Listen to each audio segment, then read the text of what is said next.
Oke. Untuk eh, pertama-tama saya ucapkan terima kasih kepada BKTF atas kesempatannya ya, kepada saya untuk bisa memaparkan sharing dari eh, satu equipment yang pernah saya eh, handle di IKPT. Untuk yang akan saya handle ini saya share dulu. Yang akan saya presentasikan seperti ini. Udah kelihatan ya, Bapak-bapak, Ibu-ibu? Masih belum, Pak. Ya, sudah muncul. Sudah. Oke. Oke, saya akan sharing terkait feeling set metering. Mungkin beberapa dari kawan-kawan dari peserta yang hadir sudah ini ya pernah atau ada beberapa juga mungkin yang eh, masih belum apa itu feeling set metering. Ya, metering itu sebetulnya dari kata metering ya mengukur ukuran. Kalau di electrical itu biasa kita metering itu lebih ke power atau arus atau tegangan gitu ya. Nah, kalau di sini dalam hal ini kita metering untuk fluida itu eh, eh, bahan bakar minyak liquid.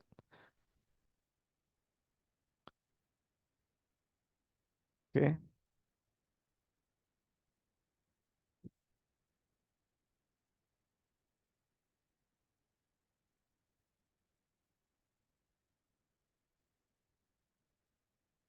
Oke, apa yang ada di screen ini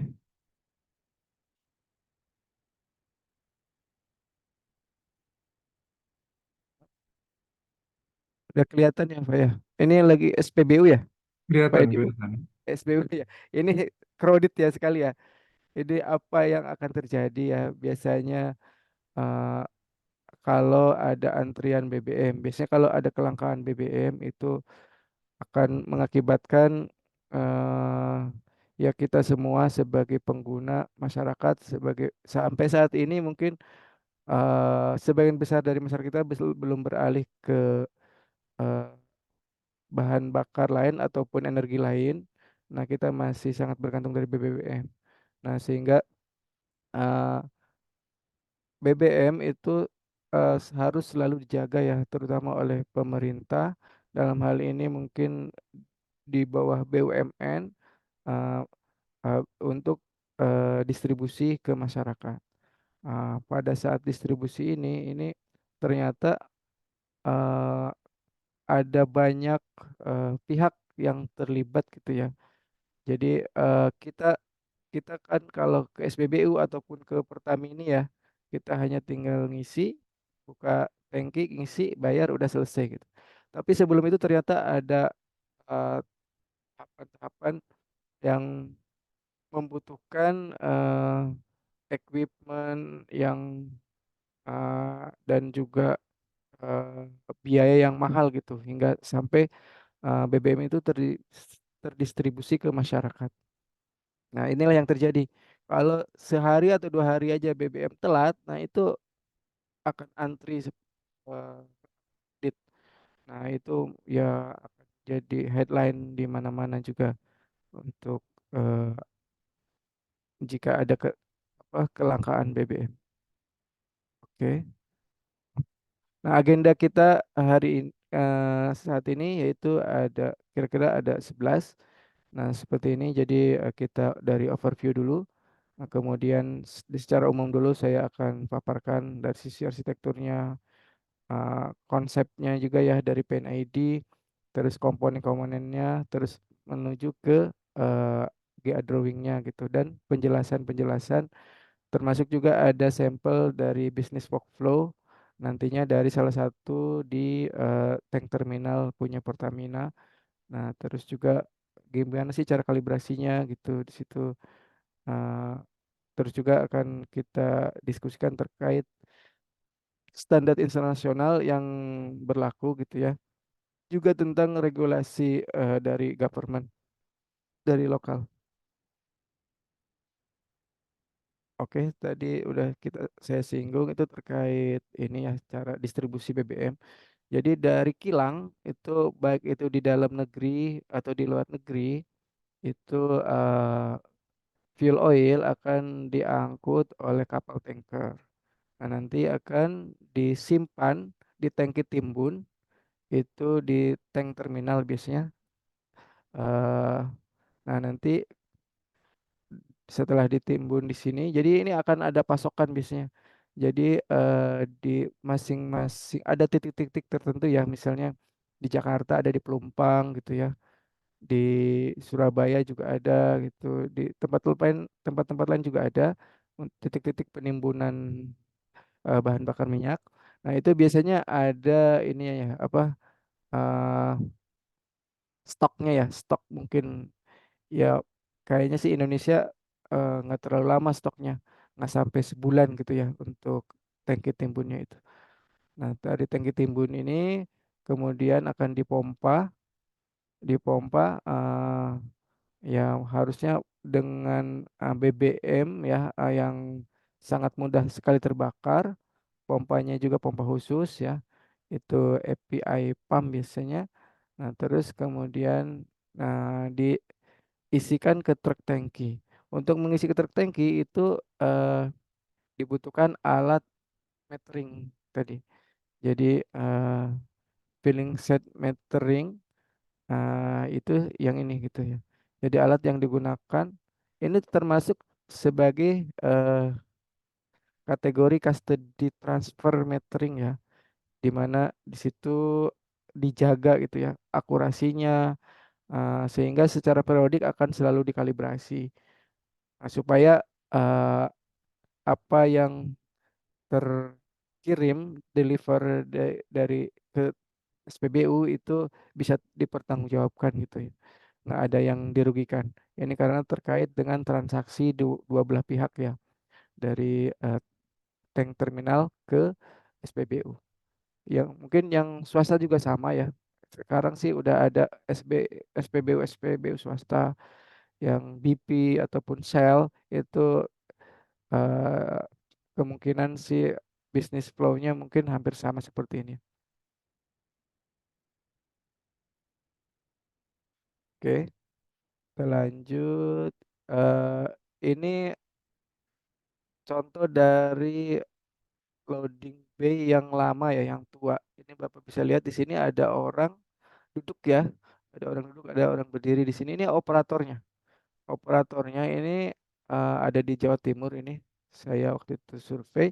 Nah, ini yang lama tuh seperti ini. Jadi PD meter sama, ada ini air eliminator sama filter. Nah, terus kemudian cara mereka untuk loadingnya itu dari atas top loading arm. Nah, kemudian presetnya itu manual gitu ya. Jadi dari sini tinggal dipencet-pencet gitu, nanti eh, untuk ngoperate-nya. Jadi di situ masih ada kemungkinan kecurangan ya dari operator.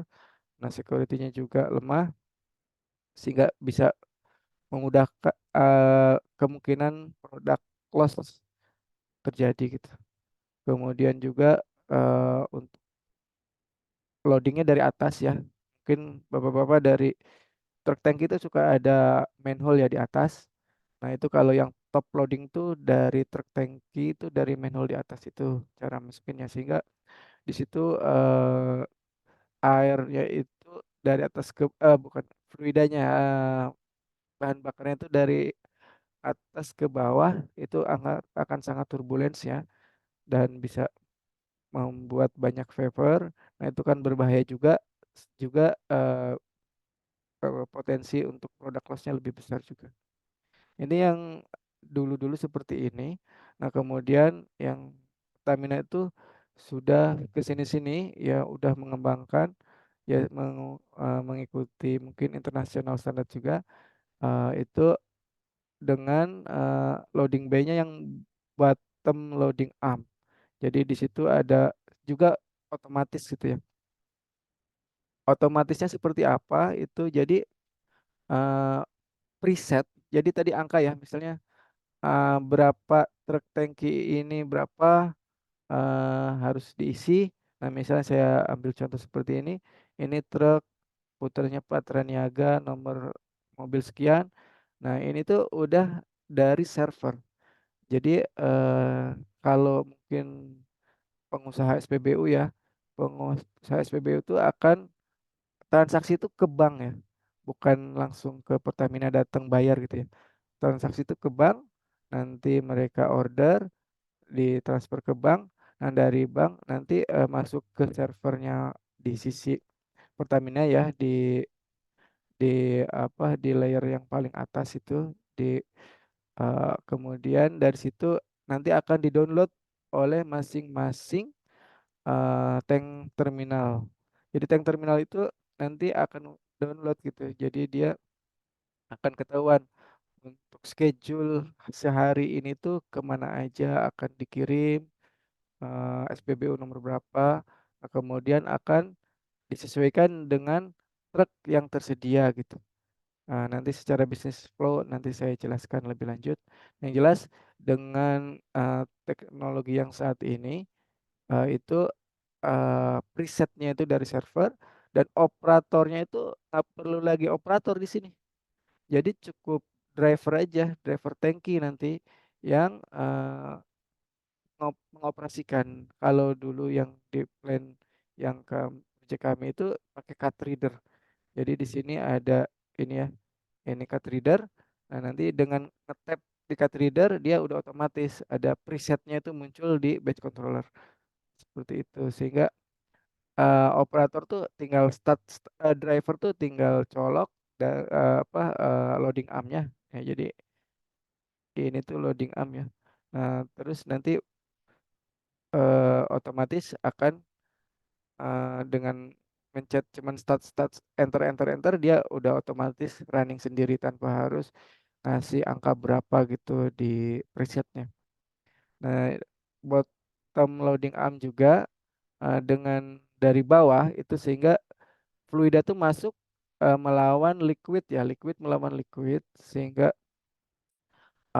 itu bisa meredam uh, pe, apa bentukan vapor. Nah, di situ juga tapi tetap ya untuk vapor ada vapor house di sini. Jadi ini kan cepat sekali ya flow rate-nya itu, kecepatan alirannya itu sehingga dari truk tangki kompartemennya itu kan eh, fix ya apa dari logam gitu, ada udara terjebak di situ sehingga harus kita buang gitu. Nah, ini supaya liquidnya bisa masuk. Nah, sehingga ada hose paver yang akan membuang udara sehingga kompartemen tangki bisa terisi oleh bahan bakar. Oke. Tadi sih Pak Edi bilang kalau mau ada pertanyaan di belakang ya saya siapkan juga ada question and answer. Tapi bapak-bapak, ibu-ibu kalau ada pertanyaan dipersilakan. Oke. Nah, kita lanjut ke control system arsitektur ya. Apa itu control system arsitektur? Itu lebih ke sistem konfigurasi ya. Seperti apa sih ini dari field tadi yang pengukuran, terus sampai ke tadi yang marketing ya, tadi yang saya bilang ada yang server dan lain-lain tuh. Nah, secara arsitektur seperti ini kelihatannya.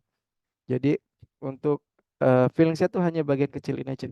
Ini lokasinya di field. Ini ada batch controller unit. Di sini ada controllernya. Di situ nanti ada sistem, ada field instrument ya. Ada PD flow meter, ada digital control valve, RTD, terus ada juga overfill. Nah, terus di sini nanti sinyal yang dari sini ini akan ditransfer ke layer paling lebih atas lagi ke control network di sini. Nih eh, di sini kebetulan tidak langsung ke ini ya, ke jadi ke level 2 ya, ke supervisory. Jadi yang level satunya tetap di BCU. Level 2-nya di supervisory langsung ke sini ke server. Nah, untuk yang filling set itu larinya ke loading rack eh, server, LRC server ini. Nah, ini data-data ada di sini. Nah, di sini mungkin ada get in, get out ini terkait sama truk ya. Mungkin nanti pada saat kita diskusi workflow bisa kelihatan apa fungsinya di masing-masing ini. Nah, cuman data-data itu masuk ke sini. Jadi dari sana ya, misalnya dari ada pembelian itu di servernya Pertamina kebetulan menggunakan SAP ya, MySAP untuk ininya enterprise-nya, aplikasi enterprise-nya. Nah, jadi IKPT waktu itu hanya menyediakan kami menyediakan hardware-nya saja. Secara software itu udah web base dari MySAP. Cuman ada fungsi-fungsinya di sini. Nah, terkait sama truck loading, ini mungkin di sini ya, truck loading get in get out di sini. Nanti yang visi inilah nanti yang akan mengambil data dari Pertamina Pusat misalnya ataupun dari marketing yang terkait ada eh, pembelian dari SPBU ya, ada eh, nanti akan dikirim lagi ke LRC server. Nanti LRC server yang akan eksekusi gitu per harinya. Nanti get in get out hanya untuk operasional truk tangkinya ketika masuk sama ketika keluar. Nah, sedangkan BCU ini fungsinya untuk mengontrol supaya apa yang dialokasikan oleh LRC server, jadi LRC server itu nantinya dia fungsinya mengawinkan antara delivery order dengan truk yang tersedia gitu. Nanti baru dapat ke di, di dimasukkan ke BCU ini untuk masing-masing truk. Jadi card reader itu nanti isinya itu kayak kita inilah apa e-money ya. E-money itu kan isinya uang gitu ya. Nah, kalau ini isinya nomor truk nomor truk terkait masing-masing nomor truk punya card reader. Nah, isinya berapa ribu liter gitu. Ininya yang bisa diambil dari tank terminal. Oke, silakan kalau mau ada pertanyaan. Oke, saya lanjutkan kalau Pertanyaan sudah selesai ya. presentasi, Pak. Sudah aja. Baik, baik, Ya, baik. ya. Pak Edis. Oke. Oke, kita lanjut ke PNID ya. Mungkin ada beberapa yang udah paham apa itu PNID. Ini PNID itu Piping and Instrumentation Diagram. Jadi untuk di plan itu desain filosofi desain awal itu kita bisa detailkan di PNID ini. Jadi di sini bisa kelihatan ini contoh saya ambil dua dua loading arm ya, dua metering itu dua stream. Nah, ini berarti bisa kelihatan di sini ada 4 inci size-nya gitu, pipanya 4 inci. Di sini juga sama ada uh, strainer, terus ada air eliminator. Itu air eliminator. Nanti kita bahas lebih detail.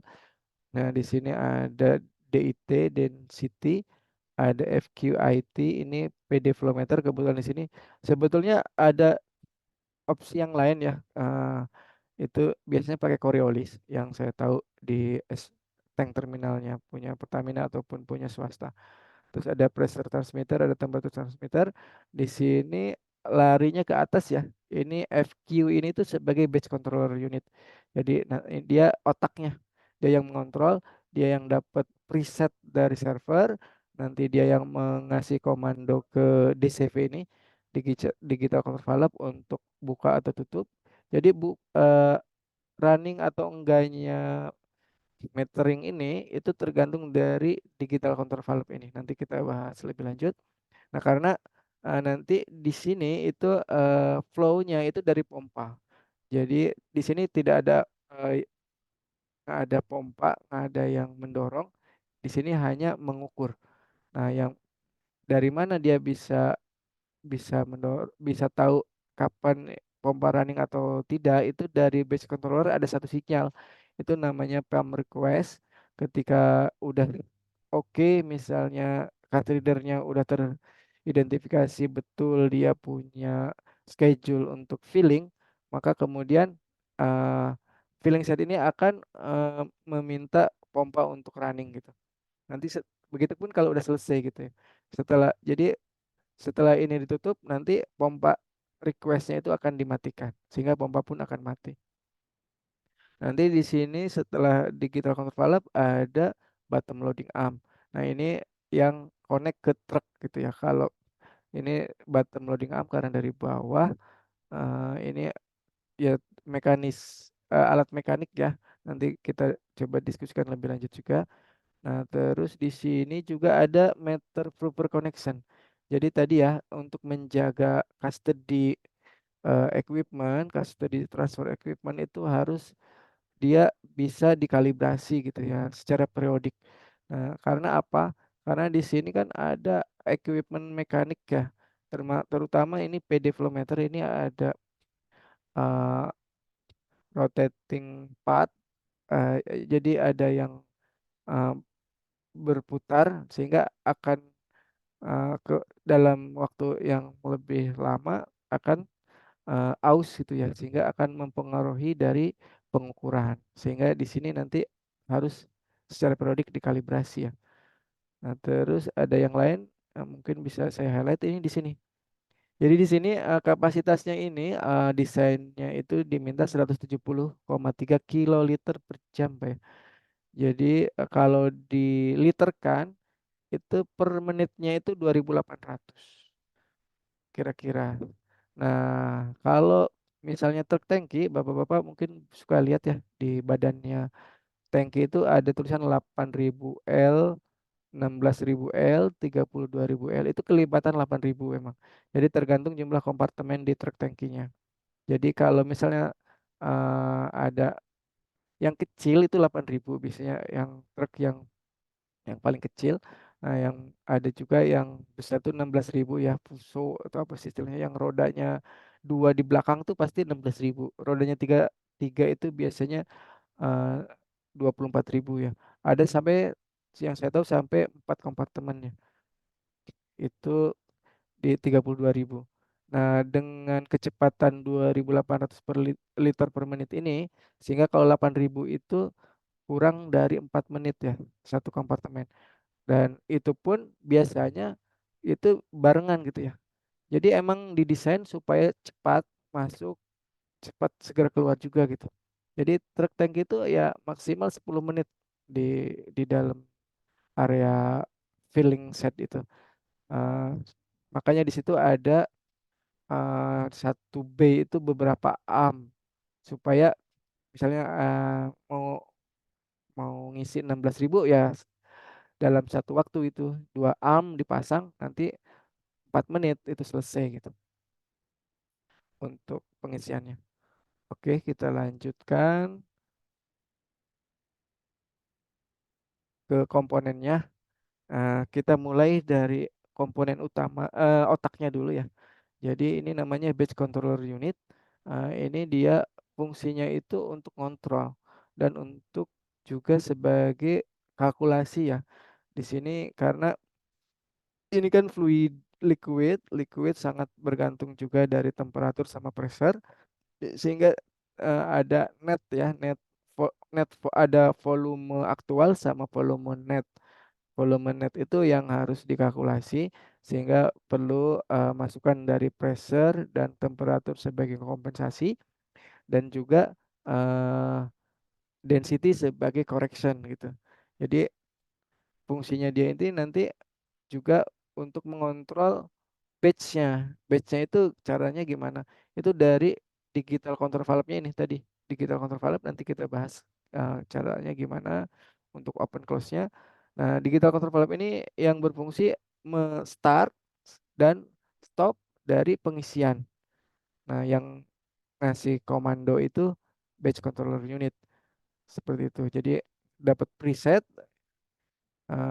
kemudian dia memerintahkan DCV untuk buka dan tutup. Nah, sambil mengukur flow aktual, dia juga nanti melakukan kompensasi terhadap pressure dan temperatur untuk net volumenya. Oke. Komponen kedua itu ada track monitor ya, istilahnya optic track karena di situ juga di sisi sensornya sih, sensornya itu sensor optik yang digunakan untuk overfill.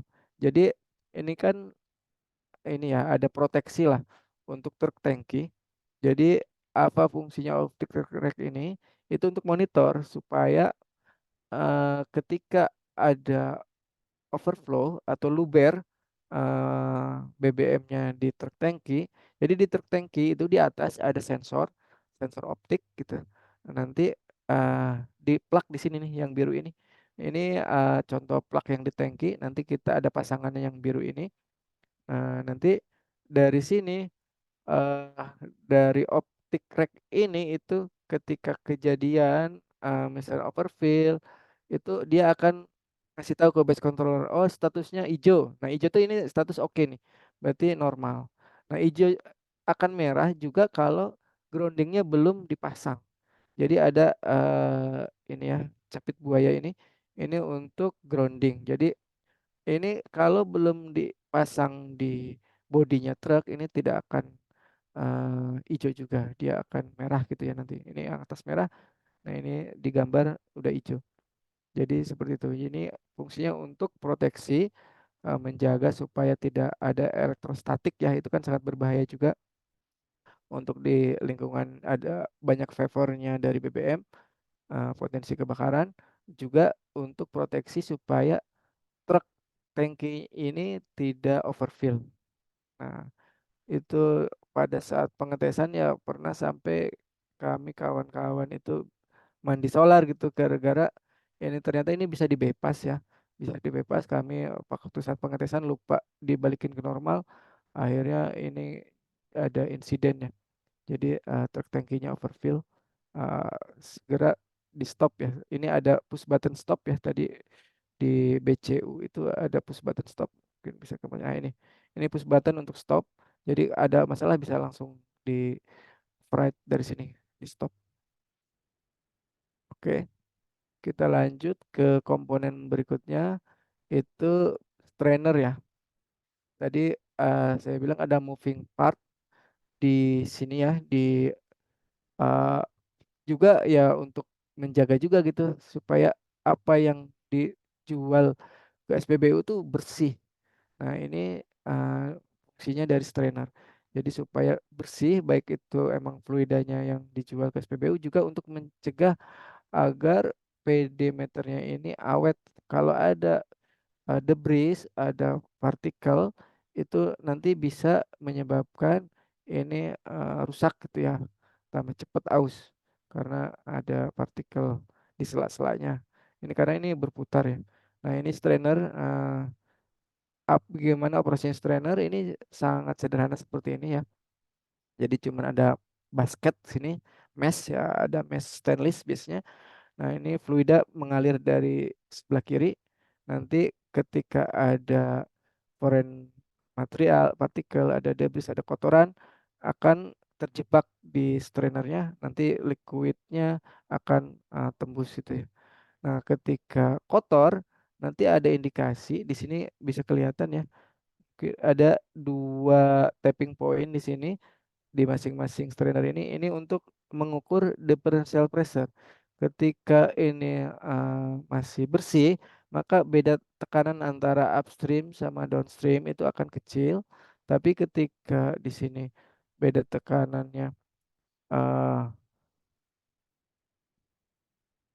lebih besar, maka ketika kotor, maka beda tekanannya akan lebih besar.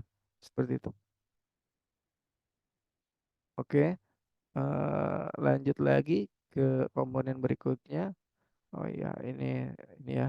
Eh, Kalau di foto ini yang bagian ini, yang warna hijau apa biru ya itu, ya?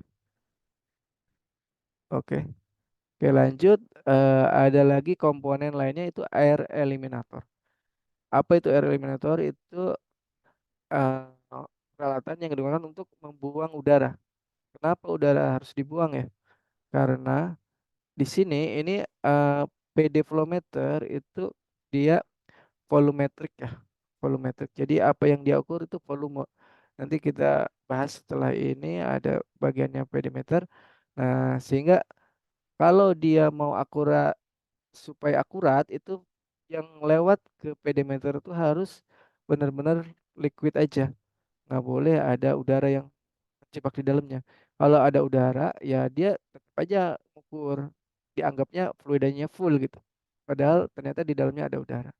Nah, itu fungsinya dari air eliminator. Nah, gimana cara kerjanya mungkin bisa kelihatan di sini. Ketika liquid ya, isinya liquid, maka dia akan cenderung di atas ya. Dia akan mengganjal, ada plug di sini ke portnya sini. Nah, dia akan menutup. Tapi ketika udara kan pasti bergerak menuju ke tempat yang lebih tinggi ya. Nah, ketika udaranya akumulasinya nambah lagi, maka ini akan lebih luas gitu ya yang terisi udara. Ketika terisinya udaranya lebih luas, sehingga eh, floatingnya ini akan turun gitu, akan turun sehingga ini akan membuka. Membukunya floating ini, udara akan keluar. Nah, karena di sini ada tekanan, liquid akan masuk menggantikan udara. Seperti itu terus-terusan ya. Jadi kayak on off gitu. Ketika udah benar-benar udaranya udah banyak, dia akan rilis udaranya, nanti nutup lagi keisi liquid, nanti udara lagi akumulasi, maka eh, udara akan keluar lagi gitu. Yang mana air eliminator kalau di gambar ini yang ini Pak ya. Ini air eliminator, di sini kelihatan ngambilnya dari paling atas dari strainer. Jadi benar-benar meyakin bahwa ini udara yang ya lebih tinggi kan dari pipanya, sehingga ini yakin udara akan terjebak di sini tuh. Dan di sini keluarnya ke sini karena ini nggak boleh kan. Ini kan vapor ya. Vapor dari BBM itu berbahaya sehingga kita nggak langsung dibuang ke lingkungan, tapi ada di sini ada tubing gitu. Oke, lanjut ke, jadi saya urutin berdasarkan ini ya, urutan dari Pinedi tadi. Nah, kemudian item berikutnya itu densitometer. Apa itu fungsinya densitometer? Itu mengukur density nantinya untuk correction di batch controller. Jadi batch controller tuh dia harus tahu apa sih ini yang diukur sekarang. Itu apakah misalnya kalau sekarang ada Pertamax atau Pertalite, itu tentu saja density-nya berbeda.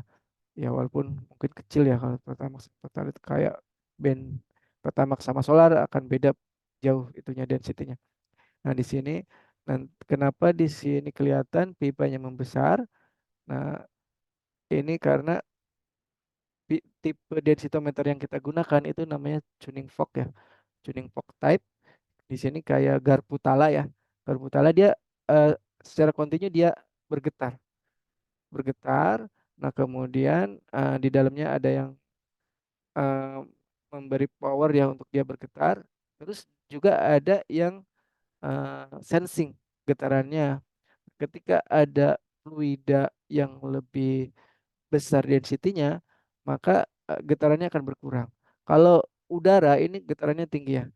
Ketika dikasih fluida, maka akan kehambat kan getarannya. Itu yang disensing, sehingga dia bisa ngukur, oh ini density-nya sekian sekian, dengan membandingkan eh, frekuensi yang yang terukur gitu.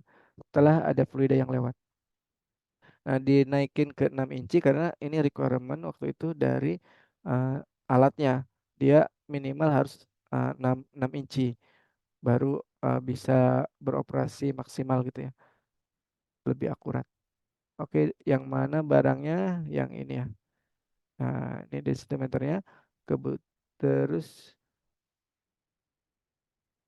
oke, lanjut. Ini komponen utamanya ya untuk mengukur ya. Di sini kita gunakan positive displacement meter. Apa itu positive displacement meter? Kenapa disebut positive displacement meter?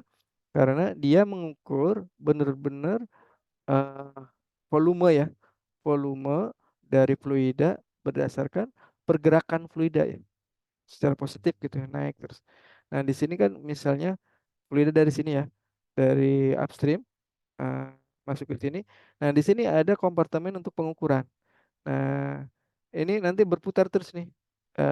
Jadi dia nggak ada powernya, tapi karena didorong sama fluida, ada tekanan dari pompa, nah dia akan berputar. Nah, berapa kali putarannya ini, ya ini ya, kompartemen ini yang untuk pengukuran sekian, nanti berapa kali dia berputar kan nanti akan gantian ya. Setelah ini naik ke atas, maka berikutnya yang ini gitu. Berikutnya yang di atasnya gitu. Nah, berapa jumlah putarannya itu yang bisa kita kok hitung. Jadi nanti ada pickup coil ya namanya, magnetic pickup coil, dia eh, mengambil putaran, jumlah putaran. Dari jumlah putaran itu tinggal dikali volume dari measure kompartemen ini, dapatlah di situ volume yang mengalir gitu ya. Dibagi waktu per, per menit atau per detik bisa kita dapat flow rate seperti itu. Nah, ini alatnya ya. Sebenarnya jadi ada pickup coil sehingga keluaran dari sini itu pulsa ya. Jadi kayak kayak gelombang gitu. Oke, kita lebih lanjut. Nah, sebagai alternatif ya, kalau saya lihat di plan-plan yang lain, yang swasta ataupun yang punya Pertamina itu, dia selain menggunakan PD flow meter, dia juga bisa menggunakan eh, mass flow meter ya, pakai Coriolis. Di sini ini yang ini ya, Coriolis. Cara kerjanya beda dengan eh, PD flow meter. Di sini dia mengandalkan gaya efek Coriolisnya ya, twist angel ini. Jadi ini masuk ya, fluida masuk. Fluida masuk akan membuat kecenderungan dari cup ini itu ke bawah, yang sebelah kiri ya. Yang sebelah dalam, sebelah kanan itu karena fluida keluar, maka kecenderungan dia akan ke atas. Nah, kecenderungan ya twist angel ini yang diukur gitu. Jadi ketika fluidanya lebih berat, jadi makanya disebut mass flow meter karena dia yang diukur masanya. Nah, ketika masanya lebih berat, maka mungkin kurang ya ininya karena berat ya. Dan tergantung dari flow rate-nya juga gitu. Nah, di sini nanti eh, angelnya ini yang diukur, ada sensornya, nanti yang dikonvert ke flow seperti itu. Ini eh, di yang proyek kemarin sih nggak pakai. Terus kita lebih lanjut ke komponennya dari pressure transmitter tadi ya. Jadi untuk mengukur pressure sebagai sebagai volume kompensasi di batch controller. Jadi nanti ada tubing ya. Di sini ada mungkin ini ya, yang ada valve, ada keran ya, ada keran, ada tubing. Nanti yang ini masuk ke transmitter kan. Transmitter yang ngumpet di belakang sana. Ini transmitternya, ini pressure transmitter. Tubingnya masuk ke sini. Nah, ini gunanya untuk itu untuk kompensasi. Terus selain itu ini ada juga temperatur, temperatur measurement. Kalau di gambar ini yang ini ya. Jadi ini direct mounting. Jadi langsung nempel di pipanya. Nah, di sini ada sensor RTD, kemudian ada transmitter. Fungsinya untuk apa? Temperatur sama dia untuk kompensasi. Malah yang lebih paling besar kompensasi itu dari temperatur. Oke. Untuk berikutnya itu ada komponen aktuatornya ya. Dia yang start sama stop dari filling set ini namanya digital control valve. Bisa dilihat di sini komponennya ada apa aja. Di sini ada solenoid yang normally open sama solenoid yang normally close. Jadi eh, terus di sini ada ininya, ada eh, grafiknya. Nah, gimana cara kerjanya? Jadi digital control valve itu kita hanya ngasih sinyal aja ke ke solenoid ini. solenoid ini nanti yang akan mengontrol dari sisi diapram ya. Ini ada diapram. Nah, ketika mau start ya, ketika di sini ini kan pompa belum running ya. Ketika pompa belum running, maka di sini akan equal ya. Kalau dia equal, maka dia ada spring di sini. Ini titik-titik ini tuh spring. Kecenderungannya nutup. Nah, ketika pompa mulai dorong gitu ya, di request sana, pompa running, maka ada tekanan di sini. Tekanan di sini, ini masih buka nih.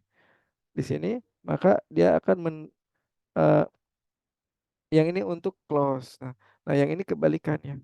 Nah, yang ini dibalik gitu sama dia. Jadi pada saat mau start, yang ini yang di open, yang ini di open. Nah, sehingga di sini nantinya pressernya akan membuka ini, membuka dari sisi digital control valve-nya. Sehingga kalau secara diafragma, secara grafik ini seperti ini ya kerjanya dia. Jadi kalau yang saya perhatikan ini cuman nggak open atau tutup terus-terusan ya. Jadi dia ngontrol emang. Jadi cetek cetek cetek cetek gitu ya fungsinya itu dia.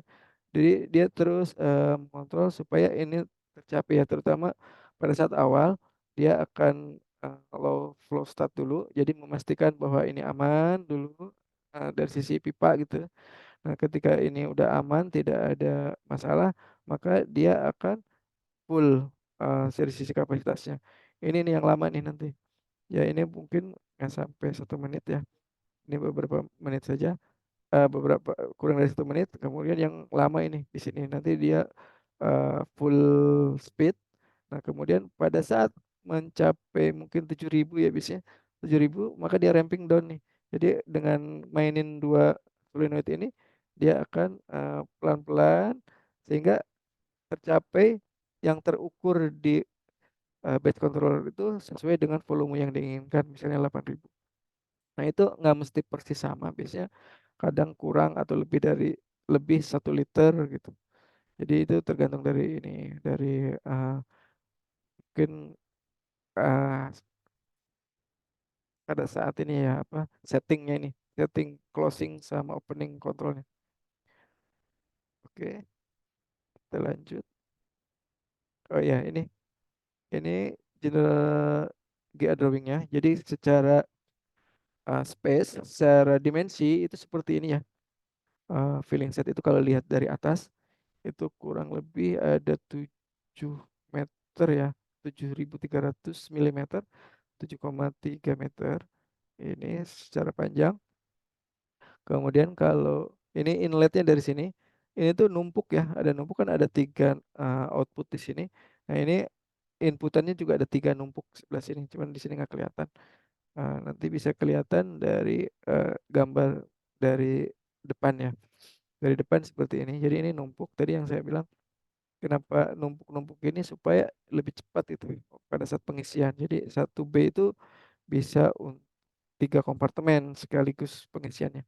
Jadi ada input, input, input. Nah, kadang ini pun mix gitu. Satu B itu nggak cuman solar semua gitu, tapi juga bisa ada campur, ada solar. Kalau dulu sih masih premium ya, sekarang udah Pertamax atau Pertalite gitu. Oke. Nah, ini GA drawing tingginya sekitar segini 2.200 ya. Ini di skitnya aja ya. Tapi setelah ini kan eh, ada lagi namanya loading arm. Nah ini, nah ini loading arm. Ini kalau di kami itu disuplai oleh teman mechanical ya. Jadi scoopnya dari vendor instrumen cukup sampai tadi di sini. Kemudian disambung sama loading arm. Nah, kalau di sini gambarnya seperti ini. Ini tinggi juga kan. Ini 2.800 tambah 200 tambah 400 tambah 200. Ini aja udah 1.000 ya. Ini udah 3 meter, 3,6 meter. Ini tingginya ini lumayan ini. Yang paling atas ini. Nah, ini kalau gimana sih cara kerjanya loading arm? Eh, ini saya ada contohnya seperti ini ya. Jadi di sini sangat fleksibel ya, walaupun ini dari logam, steel, carbon steel. Nah, tapi di sini dia bisa manuver ya. Yang ini bisa belok-belok ya. Muter ya, muter ini 360 derajat. Bisa muter. Terus ini juga fleksibel. Terus yang ini juga sama. Ini bisa kanan kiri ya ini ya. Jadi kayak pendulum ya, kayak bandul gitu ini. Kanan kiri yang ini gerakannya. Nah, yang ini atas bawah. Jadi sehingga operator, driver itu bisa nyolok dimanapun posisi truknya gitu. Yang penting dia bisa mendekati situ, nanti bisa dimainin tuh. Jadi ini sangat fleksibel sebetulnya. Nah, di sini juga ada adjustment. Nah, di sini biasanya untuk mengukur kayak inilah kayak door closer ya.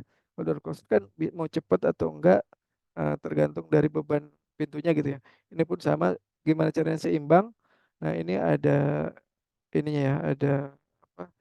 Suspensi ya, suspensi yang eh, dia yang meredam supaya dia seimbang gitu ya. Bisa di adjust di lapangan. Oke. Nah, cara kerjanya ini. Jadi ini kan tadi saya bilang cepet ya untuk pengoperasiannya, sehingga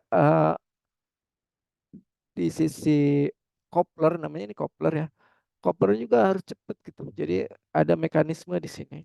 Ini pada saat tertutup ini ada handle-nya. Handle-nya itu bisa didorong sama ditarik gitu ya.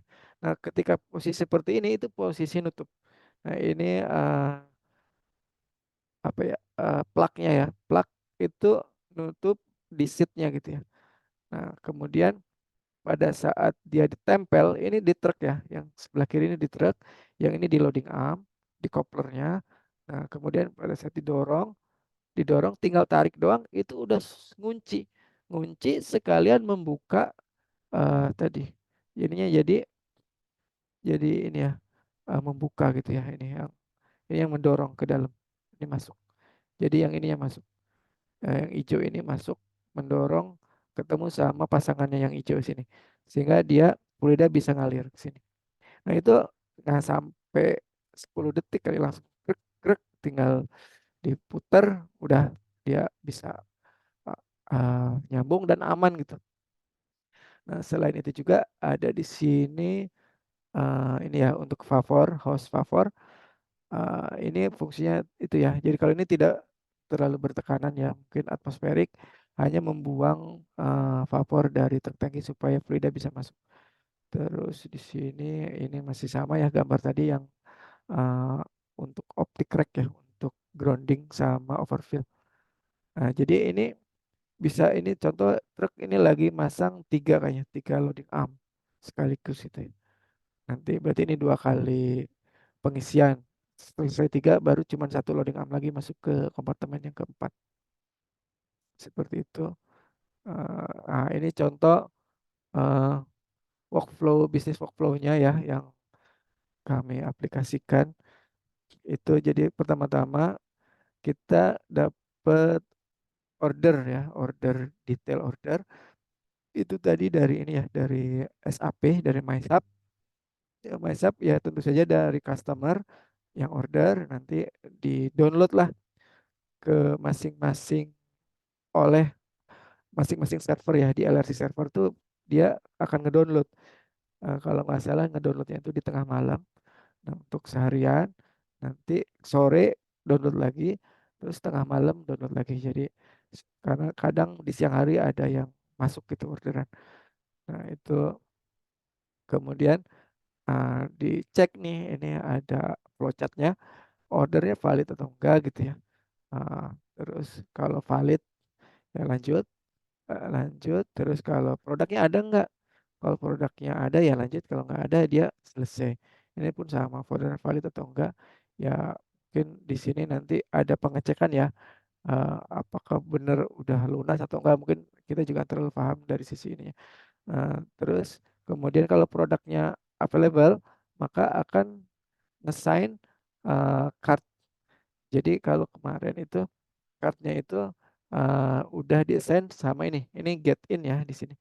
Ini yang dimaksud komputer get in tuh ini. Jadi ada operator duduk sini. Dia nanti driver itu eh, jadi mungkin ke sini dulu ya. Driver datang itu akan swipe card di sini. Jadi satu kartu untuk satu truk, maka dia akan swipe di sini. Setelah dia swab, maka akan kedeteksi nih di sini. Oh, truk ini udah siap di parkiran, sepertinya udah standby. Kemudian drivernya itu akan ke sini, menghampiri ke sini untuk ngeprint FAN ya. Nah, ini FAN. Nah, di sini fungsinya itu operator di sini atau ngesign. Jadi dia akan eh, eh, assign truk mana yang akan digunakan gitu terhadap order tersebut. Maka truk itu akan terkait dengan kateder tadi ya. Jadi otomatis katedernya akan ada isinya gitu.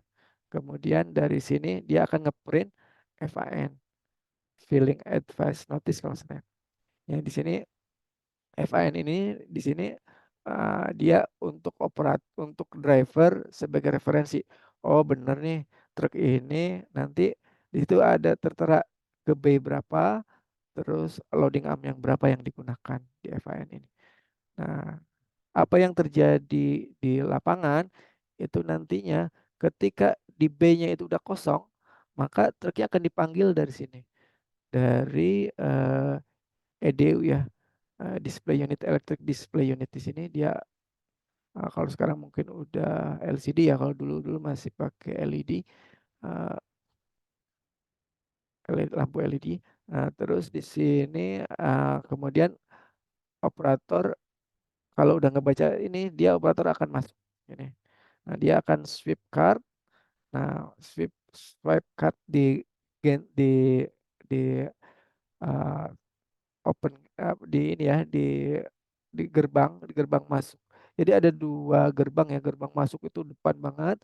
Nah, ini terus masuk parkiran ini, nah ada gerbang lagi baru masuk ke loading bay, ke loading bay baru dia harus swipe, ada di sini. Ada portalnya. Tapi kalau dia udah di sini swipe card ya, truk di sini dia melakukan swipe card.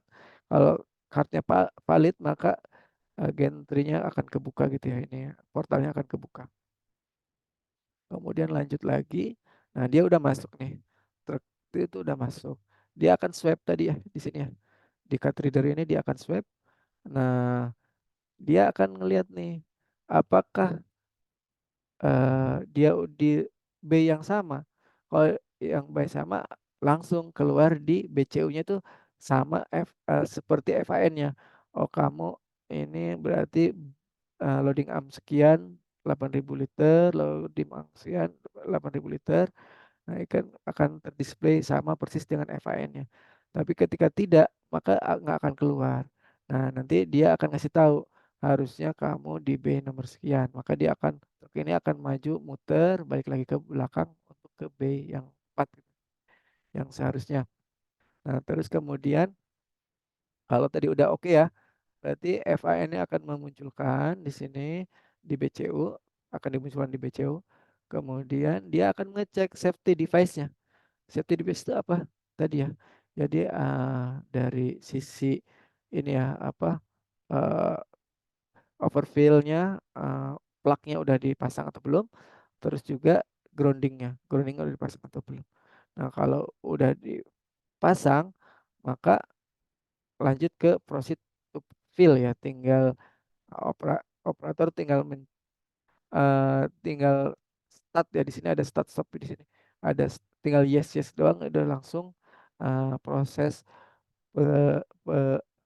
loading tangki. Tapi ketika di sini terjadi uh, terjadi misalnya generating alarm, misalnya ini ya ada overfill, maka dia akan menyetop gitu. Are interlock clear? Yes. Kalau no, maka ada alarm. Nah, di sini alarm juga akan memerintahkan ke sisi pompa untuk stop seperti itu. Nah, ketika lanjut ya, misalnya aman, ternyata sampai uh, ketika filling itu aman, nah, maka dia akan uh, terus melanjutkan sampai selesai. Apakah fillingnya komplit gitu. Kalau belum ya dia akan muter lagi terus ngecek dari sisi interlocknya. Tapi ketika sudah komplit, maka dia akan proses keluar ke get out. Ya, nanti get out itu fungsinya apa di sini? Get out tuh dia untuk pertama nanti dikasih segel ya. Jadi kan suka kejadian ya truk tangki kencing di jalan apa gitu ya. Nah, itu kita hindari dengan masang segel ini. Masang segel. Nah, jadi di SPBU pun sama, dia akan nunjukin oh ini masih segel ya gitu. Kalau masih segel baru dia akan unloading di itunya di SPBU-nya gitu.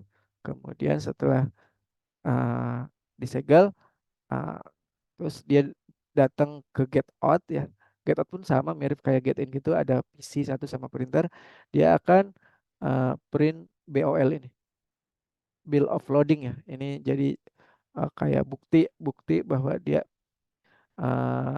loadingnya di sini, arahnya kemana gitu, SPBU mana yang dituju ini seperti ini. Nama pengemudinya siapa, pembelinya siapa, tujuan yang ke SPBU mana ini. Ini contohnya seperti ini. Nah, kalau udah oke semua, maka dia bisa keluarin. Dia swipe lagi kartu di sini, maka di sini akan membuka portalnya. Itu contoh dari bisnis workflow-nya. Ya mungkin ini masing-masing plan bisa-bisa nggak beda-beda ya. Ini contoh kalau menggunakan card reader secara otomatis. Nah, oke. Kita lanjut ke kalibrasi.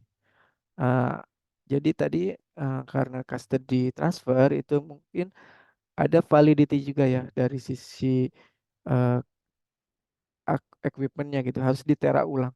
Nah, caranya tera ulang itu jadi ada dua cara ya. Jadi ini kan yang ditera tuh sebetulnya ini ya sistem ya sistem. Tapi yang menyebabkan perbedaan akurasi itu kemungkinan dari moving partnya dari pedometer ataupun dari komponen lain. Yang jelas ini udah sistem, udah dari BCU. Jadi semua udah terconsider perubahannya nanti BCU nanti yang mengkalibrasi, yang dikalibrasi. Jadi bukan hanya di pedometernya. Nah, apa yang dilakukan itu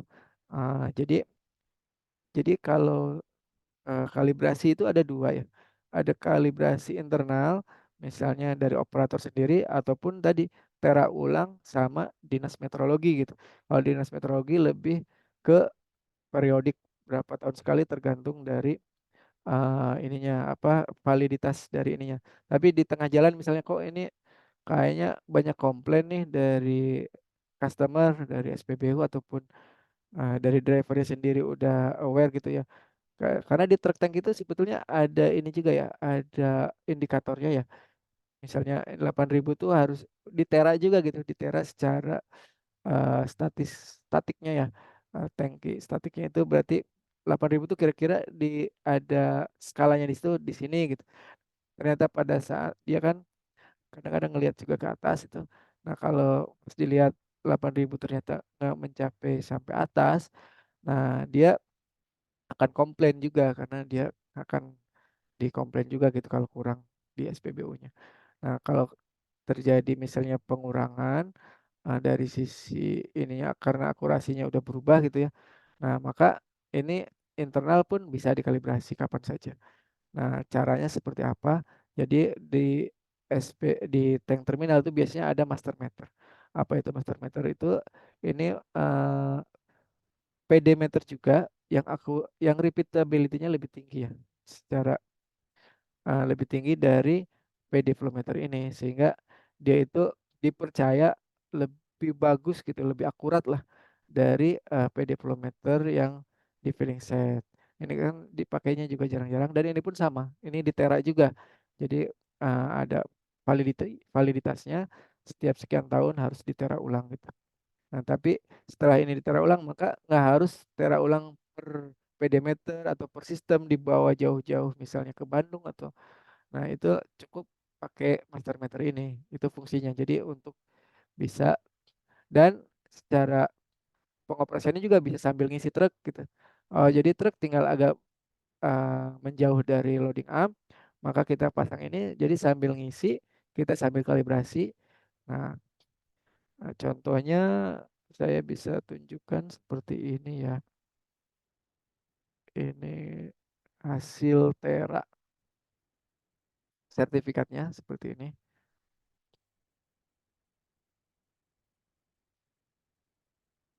Ini ini ada namanya meter faktor. Yang dirubah meter faktor ini. Jadi nanti ini kan 0,98 berarti mungkin ini yang berubah jadi 0,97 sekian-sekian gitu. Meter faktor ini yang dirubah.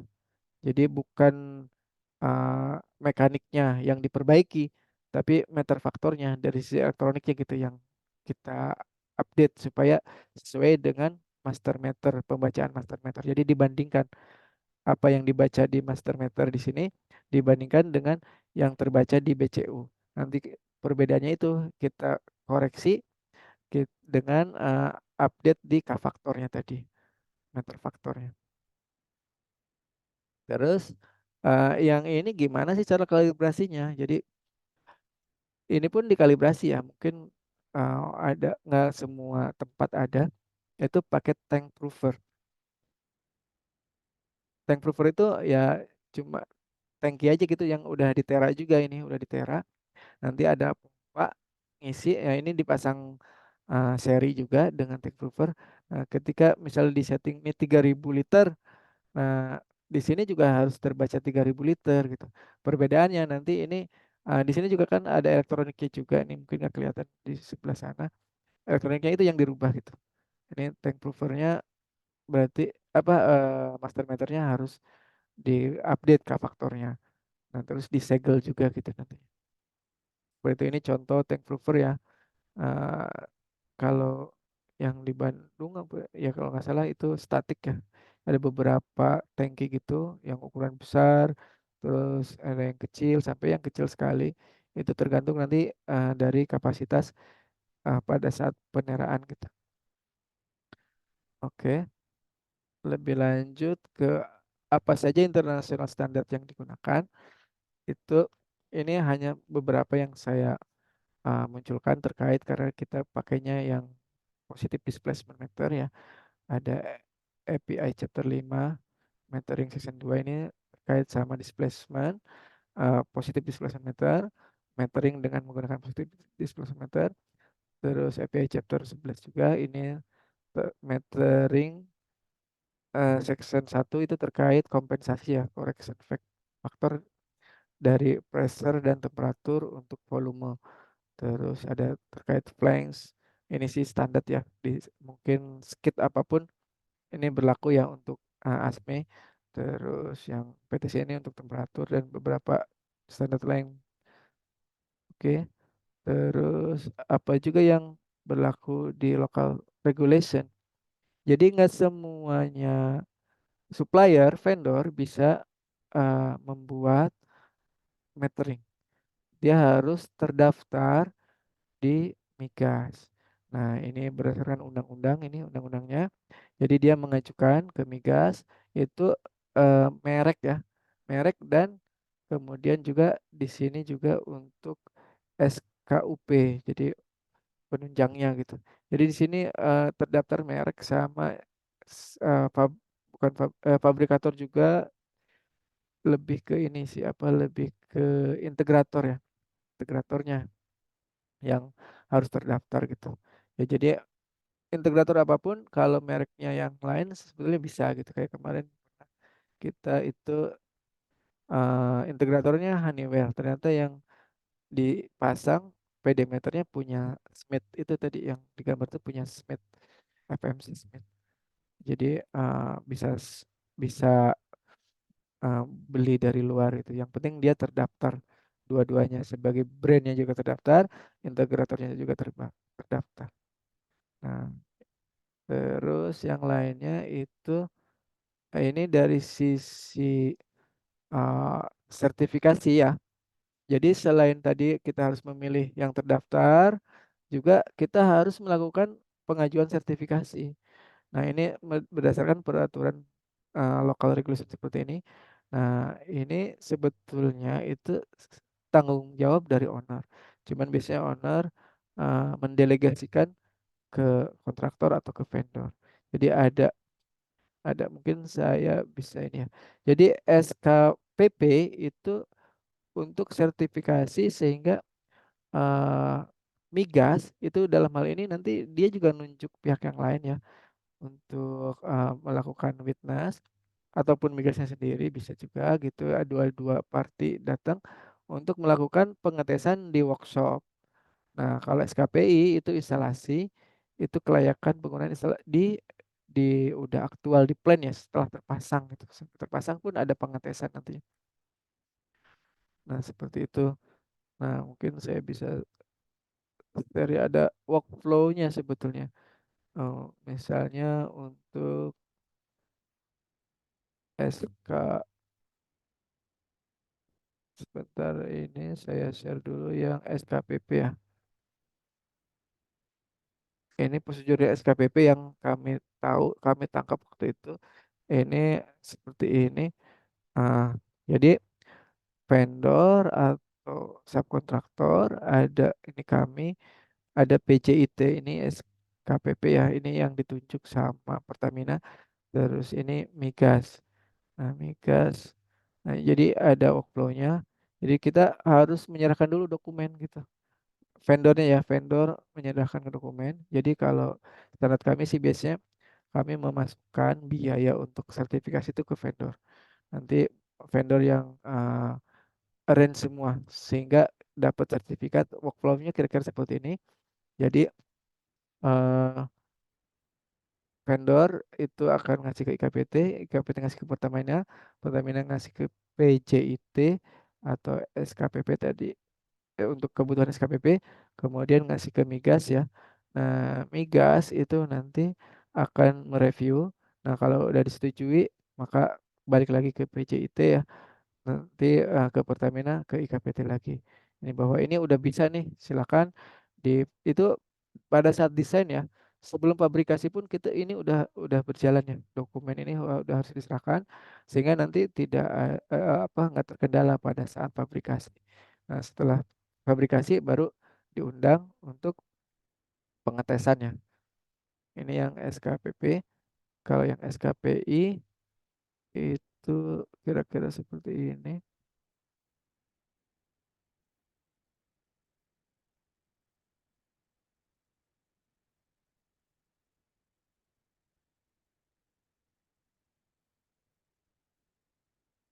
Ini yang sama ya. Nah, cuman di sini ada eh, kegiatan untuk pengetesannya.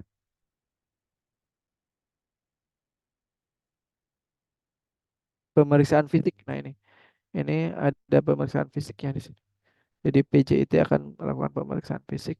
Nanti migas ngecek hasilnya pemeriksaan fisik udah oke atau enggak. Nah, nanti baru ke sini ah, sudah oke. Ini contoh SKPI. Nah, saya juga ada contoh misalnya perusahaan ini sudah terdaftar atau belum. Nah, kebetulan kami lagi ada proyek. Ini contoh misalnya SKT ya. Ini contoh SKT. Ini misalnya surat keterangan terdaftar ya. Misalnya Yokogawa. Nah, dia ini terdaftar sebagai pihak yang bisa supply gitu ya. Ininya untuk sebagai perakit perekayasa untuk metering gitu, alat ukur. Jadi ini harus terdaftar. Ini terdaftarnya untuk sebagai integrator ya. Nah, ada juga yang daftar list brand. Nah, brand saya kebetulan nggak megang. Nah, selain itu juga ada SKUP ya, surat keterangan untuk usaha penunjang migas. Ini misalnya yang punya Yokogawa ini dia penunjangnya untuk jadi nggak sembarangan uh, vendor yang bisa uh, terlibat di metering harus terdaftar di Dirjen Migas. Oke, mungkin itu saja dari saya, Pak Edi.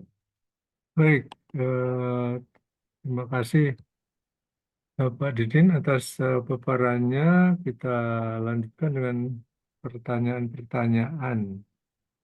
saya bacakan ini pertanyaan yang muncul di chat box ya, yang bagi yang mau bertanya, silakan menulis di chat box.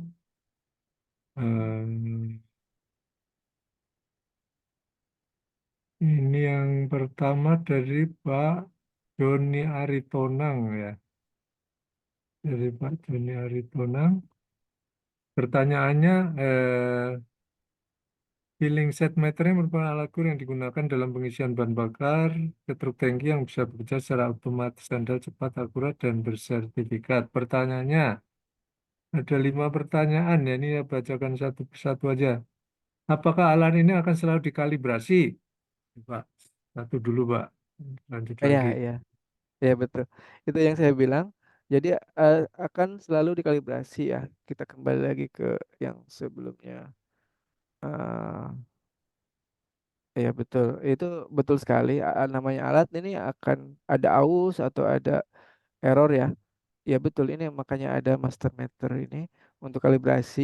Nah, master meter sendiri juga dikalibrasi gitu di biasanya di Bandung. Nah, jadi di Dimet di Bandung. Nah, untuk setelah dikalibrasi dia bisa mengkalibrasi filling setnya gitu. Ini secara periodik juga. Ini ada tadi yang saya tunjukkan itu contoh itu ya apa sertifikatnya kalibrasi ini pun ada masa berlakunya gitu. Misalnya ini berlaku sampai tanggal 30 Oktober 2010. Nah, ini pun sama. Jadi selain internal juga dari Dinas Meteorologi pun membatasi ini kalau nggak salah mungkin setahun sekali ya atau berapa ini. 30 April April 2010 ini pengetesan ininya ya tanda tangannya. Ini sampai Oktober 2010. Jadi ini pun ada validasinya gitu. Jadi nanti dia harus manggil lagi teman di Med untuk kalibrasi. Jadi kalau internal itu nggak disaksikan karena itunya masih valid. Ketika nggak valid pun itu akan jadi masalah nantinya ketika ketahuan ini udah habis loh masa teranya.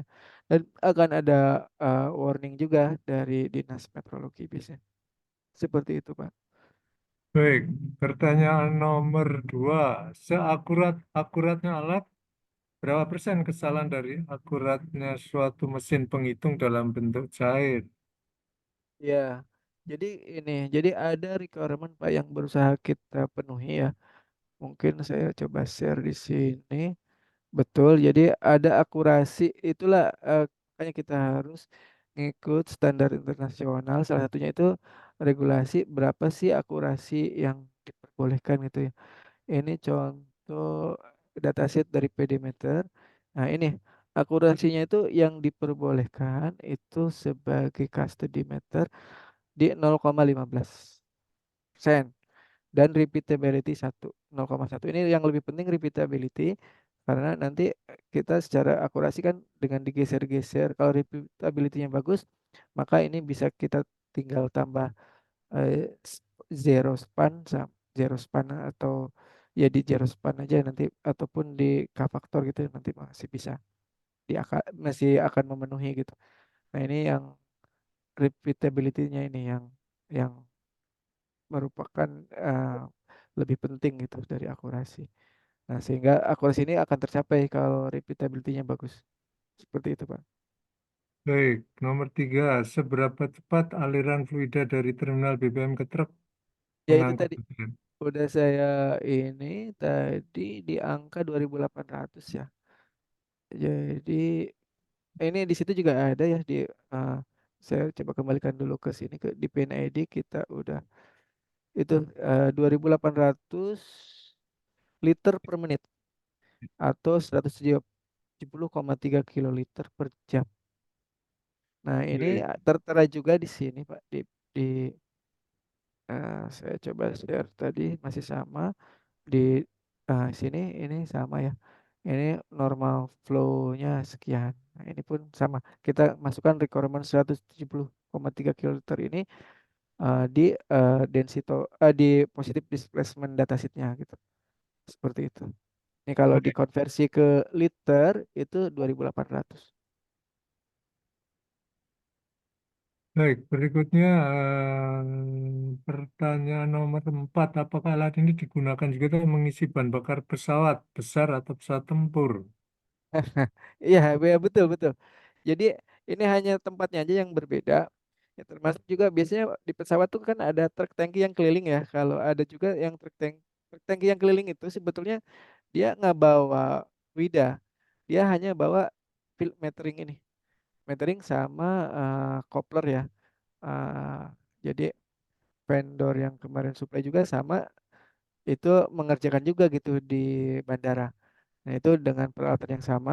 Nah, cuman bedanya dia biasanya mobile. Itu biasanya ada truk yang isinya metering dia. Nanti tinggal masukin dari bawah tanah ya, dari tangkinya entah di mana, mungkin pompa, terus terus nanti di tank pump ya, tank pump jelas di di bandara itu pasti ada tank area, terus ada pompa, nanti dia standby. Biasanya di terminal-terminal bandara itu ada kayak lubang gitu di bawah ya. Nah, itu nanti ada hose yang dicolok ke situ, nanti satu hose lagi dicolok ke pesawat, ke sayapnya pesawat. Alatnya ya kurang lebih sama sih, Pak. Baik, berikutnya yang nomor 5 nih. Bagaimana dengan pengamanan alat ini dari bahaya kebocoran BBM atau pengamanan dari percikan api? Terima kasih. Iya, betul. Nah, ini bagus pertanyaannya tadi, tapi beberapa udah kita singgung ya. Tadi untuk pengamanan grounding itu menghindari percikan api. Tapi api yang lain kan masih ada kemungkinan juga ya selain dari statik, elektrostatik. Nah, terus ada juga tadi ya dari overfill itu mungkin saya bisa ini salah satu proteksinya. Nah, salah satu proteksinya ini alat untuk overfill atau luber, mencegah keluberan, sama ini ada grounding ya, grounding. Luber itu ini pakai tadi ada sensor di dalam truk tangkinya. Nanti kemudian plug yang ini nanti akan connect ke sistem yang ini. Di dalamnya itu ini kayak ada relay sistem relay gitu. Ketika di sini sama ada power supply dan lain-lain lah. Nanti yang ngasih ke optik ya, sensor optik ketika overfill maka dia akan ngasih tahu ke BCU, oh ini overfill, maka akan dia stop pompa secara otomatis. Nah, kemudian proteksi lain itu desain kami itu mengconsider bahwa ini adalah area hazardous. Bapak bisa lihat di sini ya. Ini konstruksinya juga kan beda ya. Ini tuh sangat rigid ya. Ini tuh emang udah di area hazardous. Termasuk juga BCU-nya ini. Ini udah EXD, Pak. Jadi ini ada api ya nggak di dalamnya kan ada elektrik ya, itu nggak akan udah aman gitu, udah tersertifikasi sebagai EXD. Kan bisa dilihat juga di sini ya, di coba saya lihat ya, di BCU-nya kita emang kita udah uh,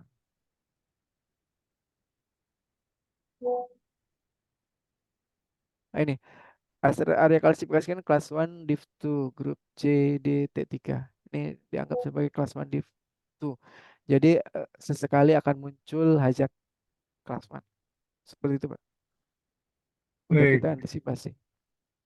berikutnya dari Pak Dendi Yuliatmo. Yang pertama, nih, saat kalibrasi flow meter metodenya onsite atau offsite, Pak? Terus apakah K faktor dan meter faktor dari meter akan selalu diubah mengikuti hasil kalibrasi?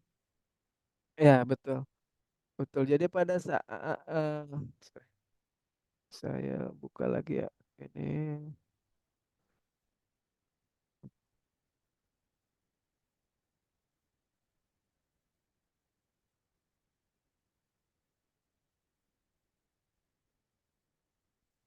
Jadi pada kalibrasi itu dilakukan em, di factory. Pertama di factory. Makanya tadi ada SKPP ya. SKPP itu untuk pengetesan di factory. Jadi pada saat eh, fabrikasi di factory pun itu ada undangan ke migas atau ke klien gitu yang untuk witness kalibrasi di factory. Nah, dari situ akan keluar K-faktor. Cuman itu sementara ya, sementara. Nah, terus kemudian pada saat sampai di lapangan itu kita kalibrasi. Jadi pada saat eh, commissioning ya, pada saat awal-awal itu justru itulah yang dilakukan gitu. Jadi ketika ini udah berjalan lancar, itu belum kalibrasi kan. Udah belum kalibrasi. Jadi sistemnya itu berjalan, pompanya running, dia bisa ngalir. Nah, dan K-faktor belum kita rubah. Kemudian barulah kita undang gitu. Kita undang dari Dinas Meteorologi. Nah, nanti dengan di witness oleh Dinas Meteorologi sama Migas itu maka dilakukan kalibrasi di lapangan setelah terinstall sistemnya. Nah, nanti K-faktornya akan kita rubah. Nah, kita rubah itu nanti dicantumkan di itu ya di tadi di sertifikat. Nah, berarti di dalamnya juga udah kita rubah sesuai sertifikat. Kemudian di tengah jalan ternyata K-faktornya berubah. Nah, itu ya kita bisa lakukan sendiri. Nah, tapi ketika udah nggak valid itu nanti kita undang lagi di matnya untuk mengkalibrasi ulang gitu. Jadi kalibrasinya nggak sekali doang, tapi terus-terusan berjalan secara periodik gitu. Seperti itu.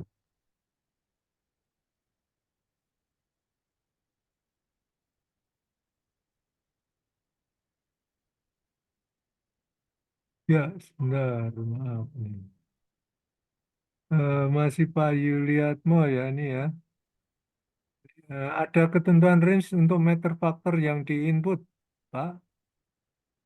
Meter faktor K-faktor ya. K-faktor itu nggak ada range sih, itu lebih ke tinggal dibagi aja ya.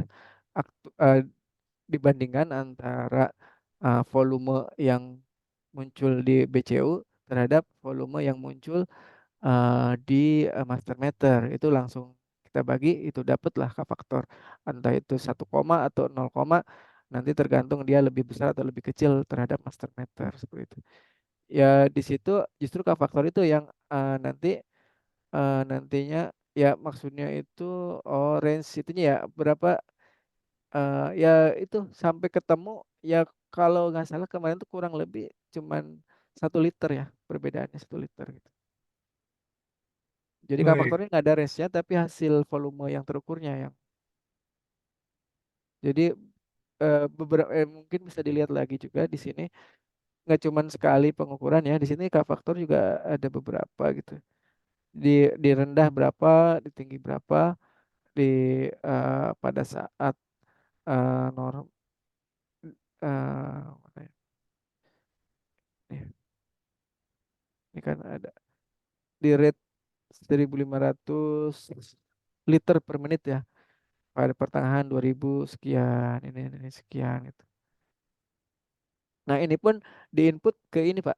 Ini tiga-tiganya diinput ke BCU. Jadi BCU pun dia kayak apa? eh, ada kalkulasinya gitu ya. Jadi ini kalau di sekian K faktornya sekian, ini sekian, sekian. Seperti itu. baik. Jika di dekat flow meter tidak ada densitometer, apa bisa menggunakan nilai density dari ATG? Iya bisa. Itu diinput manual. Itu makanya disebut di situ hanya untuk koreksi ya, koreksi. Jadi ini nggak ada hubungannya sama kompensasi. Dia hanya untuk koreksi aja. Baik, Jadi berikutnya. ya silakan. Berikutnya ini masih Pak Dendi terus ini. Jika ada beberapa nilai yang out of range saat dilakukan loading, misalnya low atau high flow rate, low high pressure, Ya, deliver volume yang kurang atau lebih, notifikasi apa yang muncul di BCU? ya betul. Itu ada alarm sih, Pak. Ada alarm ya, ketika dia juga ya pernah kejadian itu misalnya digital control valve-nya bermasalah ya. Ketika digital control valve-nya bermasalah, misalnya bocor ya, dia akan terus-terusan kan ngalir. Padahal seharusnya kan dia udah stop. Nah, di BCU akan keluar alarm. Jadi alarm overflow keluar.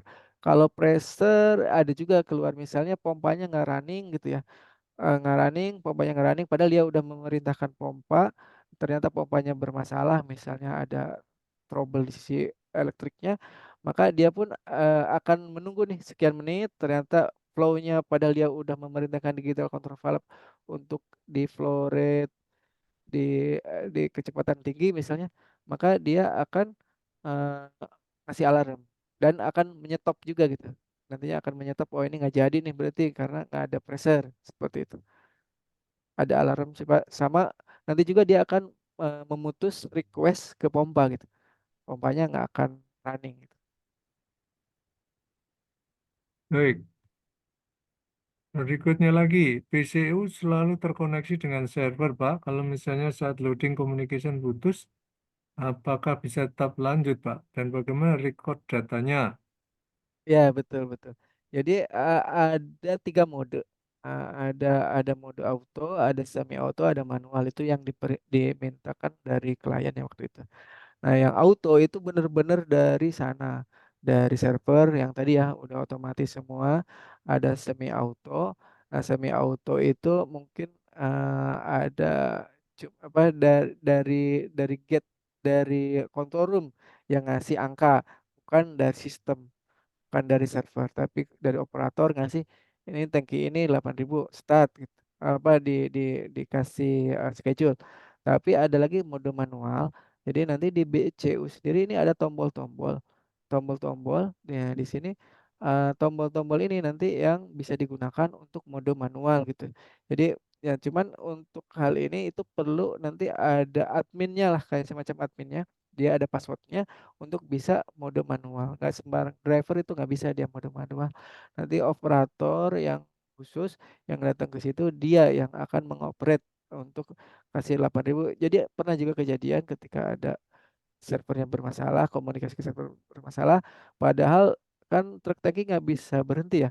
Dia akan numpuk tuh di parkiran. Nah, dia kadang eh, waktu awal-awal di manual. Nah, itu recordnya seperti apa itu manual juga. Nanti dari operator nulis dulu di buku tulis. Nah, kalau di sini tetap terekam berapa dari sisi ininya ya, apa AM ini udah deliver. Jadi secara eh, volume akan tetap terekam ya. Ini apa totalizer ya. Totalizer tetap terekam. Udah nambah 8.000 lagi jam sekian. Tetap tetap counting, cuman dia nggak ngirim ke sana. Nah, di sini tetap diambil, tapi untuk ke sisi apa SPBU mana dan lain-lain itu operator by manual input di komputer seperti itu. Baik, berikutnya, ini berapa flow rate dan meter faktor yang umumnya diinput di PCU, Pak? Ya tadi ya, flow rate-nya di 2.800. Untuk meter vektor tadi di 0,9 sekian atau 1,0 sekian itu. Baik, berikutnya, bagaimana dengan konsep inline blending? Bagaimana pengaturan persentase produk seperti biodiesel? Dan bagaimana jika untuk ARM yang menggunakan additive injection system? Iya betul. Itu kami juga pernah ada jadi sebagai konsultan ya untuk yang blending sama aditif itu FAME ya biasanya kalau di solar. Terus aditif itu jadi biasanya sebelum ini ya, sebelum PNAD ini ke sini ya. Sebelum PNAD yang ini nanti ada inputan. Jadi kalau secara terukur ini tetap ukurnya ini nggak dia udah dikasih aditif ataupun udah di blending, itu dia tetap ukur nggak nggak consider itu gitu ya. Tapi ada controller lain ataupun bisa controller ini cuman biasanya jarang ya. Biasanya ada controller lain yang dia melakukan aditif ataupun ini apa jadi nanti ada mixer Pak ya. Ada mixer biasanya static mixer di di depannya sini. Jadi sebelum ini ya, nanti dia akan ini ya, sorry. Kalau aditif itu di luar di sini, tapi kalau yang apa blending biasanya paralel ya. Jadi nanti di sini ada static mixer. Ya, jadi nanti rasio berdasarkan rasio gitu. Jadi ada PD meter lain yang dia nanti masuk ke AM yang sama. ada static mixer di situ. Nah, nanti dengan controller yang sama gitu. Nanti dia oh ini sekarang sekian. Nah, berarti yang ini flow-nya yang diatur gitu. Yang justru yang blendingnya itu yang diatur. Misalnya Fame misalnya 20% atau 10%, biasanya Fame-nya yang diatur flow-nya. Seperti itu, Pak. Baik, berikutnya ini masih ada nih BCU-nya ini apakah ada security level access? Ya, tentu saja, Pak. Itu tadi. Jadi ada password di situ. Biasanya kalau driver itu hanya untuk operate start, stop, start sama kalau emergency stop aja. Tapi untuk operator, apa dari operator tuh berarti orang tank terminal itu bisa lebih jauh. Misalnya masukin preset ketika mode manual. Seperti itu. Ada lagi yang lebih tinggi lagi admin ya engineer itu bisa nyeting K-faktor tadi.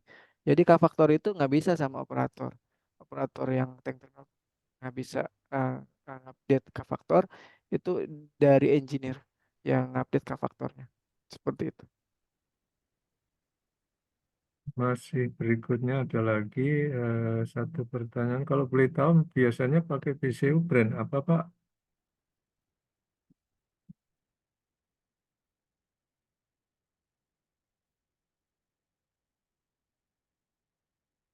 Mute Pak, masih mute Pak. Mikrofonnya Pak. Oh maaf, ini yang ini sih Akulut. Akulut tuh produknya Smith, FMC Smith. Cuman ada brand lain juga ya, ada Honeywell, ada juga punyanya apa, Endreshauser, ada liquid control. Kalau di pertambangan itu kami lagi ada project pertambangan itu dia malah kayak PD Meter itu punya liquid control gitu ya. Termasuk sama presetnya untuk BCU-nya. LC, liquid control. Seperti itu, Pak. Baik, apakah ada pertanyaan yang lain lagi? Barangkali ada yang mau bertanya secara langsung menggunakan mikrofon. Kami persilahkan seandainya ada.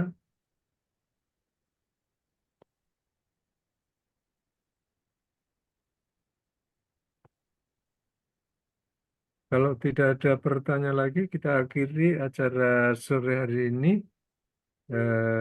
Sekali lagi, saya atas nama BK Teknik Fisika mengucapkan terima kasih yang besar-besarnya pada Pak Didin Saifuddin yang sudah menyampaikan paparannya dan menjawab pertanyaan-pertanyaan.